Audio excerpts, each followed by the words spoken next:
Dan Morgan's here, one of my favorite athletes of all time, is a Miami Hurricane. He is now running the Carolina Panthers. What's going on, buddy? Not much, man. Thanks for having me. Do you like coming back to South Florida? I do. I always enjoy my time down here. My daughter actually goes to FAU.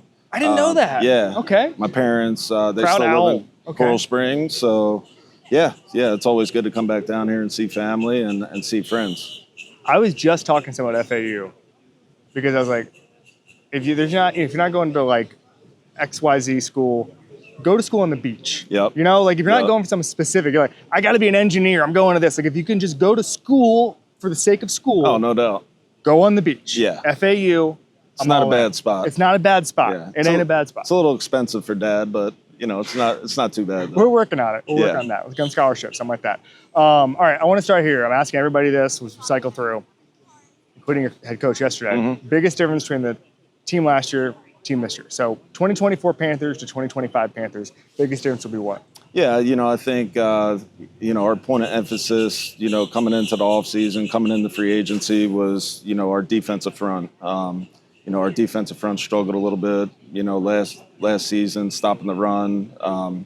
It wasn't up to standard. And, I think our guys that are there now, they'll tell you that it wasn't up to standard. So we addressed that. So, I would say on both sides of the ball, not just the offensive side of the ball, that the defense is going to be, I think more stout up front. And then I just think you're going to see guys, more excited. Yeah. And, I think everybody in the building, including myself, is really excited about the direction that we're headed right now. So, I think great times are coming in Carolina.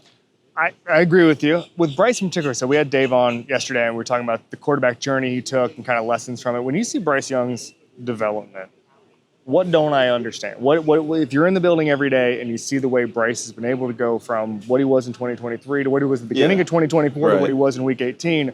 What am I missing? What do I need? What do you see that others don't? Yeah, I think the thing with Bryce is like his confidence doesn't waver. Yeah. So I think no matter the circumstance, like Bryce is always going to be Bryce. He knows who he is as in the inner core as a person, and I don't know that a lot of guys know who they are in the core, but Bryce always knows who he is in the core. He's a competitor. He's a great dude. Obviously a great quarterback, great athlete. But the guy just, he has ice in his veins. He didn't waver when we benched him, early in the season. He just kept working because he knew how good he was. And he just wanted to go prove it. And, when he got the opportunity to come back out and prove himself, he took full advantage of it. I love that. You mentioned when you first took over the type of player you're looking for. You're looking for dogs. Yeah. Frankly. And I think a lot of players, or a lot of GMs, can say they want players and say, we want toughness, we want physicality. And there's no science behind it. They're just saying platitudes or whatever. And I have a feeling that you live it. You actually want dogs. Right. Can you explain to me how you scout for dogs? I know it sounds like a silly question, but I once had a GM say to me, he looks for guys who hit late in games because it means they just love hitting. It's 30-10. I'm just going to get a shot on the guy because I just love the physicality. Yeah. So you're trying to scout for a dog. How do you find it? So, I think first and foremost, the tape. You turn the tape on, is a guy playing physical? Is he tough? Is he hitting guys? Is he trying to finish guys? And then, a dog's not just on the field either. It's off the field. Like, what are you doing off the field? Like, are you taking care of your body? Are you putting the extra work in? Are you doing all those little things that, that shows your teammates and shows the people in the building that you want to be great? And, I think that all encompasses what a dog is. I love that. Who's an example of a guy you brought in for the past year, whether it's free agency or a guy who was there that you just, I mean, you've been in Carolina for a long time. But can you give me a guy who typifies what you're looking for? I mean, I think we're slowly building a roster full of those type of dogs. Robert Hunt, for example, we bought him in last year from right here with the Dolphins. Yeah. And, that's just a guy that every single day, you know what you're getting. He's looking to finish guys on the field. He puts the extra work in. Chuba Hubbard, another guy. We have a lot of guys, we could be sitting here. So we're building the roster. We're excited about the direction that the roster's going and just get more of those dogs, man. Love that. Question for you. So you had an old school upbringing. You're on Green Tree. You're playing with some of the best college players who ever played the game, but then turned into the best NFL players who ever played the Yeah. game.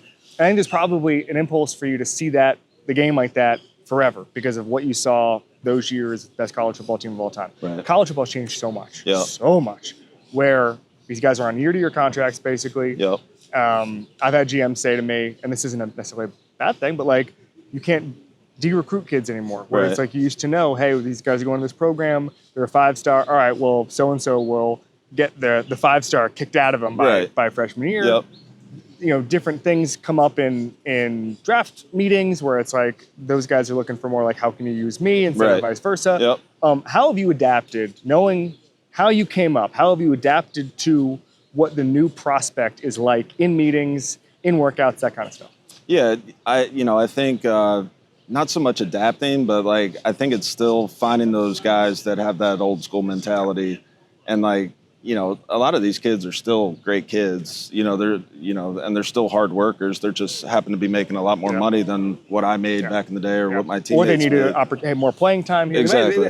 I was saying to them the other day, they were like, sometimes it's you transfer because you love football and you want to play more. You know, like it's not a character default. No, it's definitely not. And Defect. I think it's just there's still those type of guys out there. So it's just about identifying those type of guys and like who's going to fit into your culture. You know, what are they about at the core? And that's why we spend so much time with them in the pre-draft process. You know, we're talking to them, we're trying to figure them out as people and like really what makes them tick. You know, we want guys that love football.